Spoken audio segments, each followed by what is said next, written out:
ইমানটা তোমার কাছে ভিক্ষা চাই গো বাবু, ইমান ভিক্ষা চাই।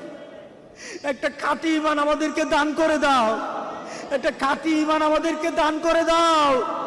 তোমার কাছে যেদিন দাঁড়াবো রব্বুল আলামিন ইমান নিয়ে যেন দাঁড়াতে পারি তৌফিক দান করে দাও। আমাদের ইমানের মধ্যে তুমি শিরিক উঠায় নাও, আমাদের ইমান এবং আমলের মধ্যে বেদাত উঠায় নাও, আমাদের আমল এবং ইমানের মধ্যে সকল ধরনের খারাপি থাকলে উঠায় নাও।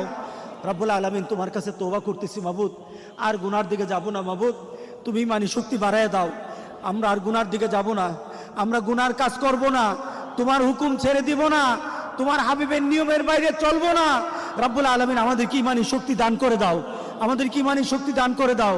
রব্বুল আলামিন মেহেরবানি করে এই আমাদের গজবের মধ্যে যত লোক দুনিয়া থেকে বিদায় হয়েছে, এই করোনা ভাইরাসের মধ্যে যত লোক দুনিয়া থেকে বিদায় হয়ে গেছে, সবাইকে তুমি শাহাদাতের মুখ দান করে দাও। যত মানুষগুলো অসুস্থ আছে মাবুদ, সবাইকে তুমি সুস্থ করে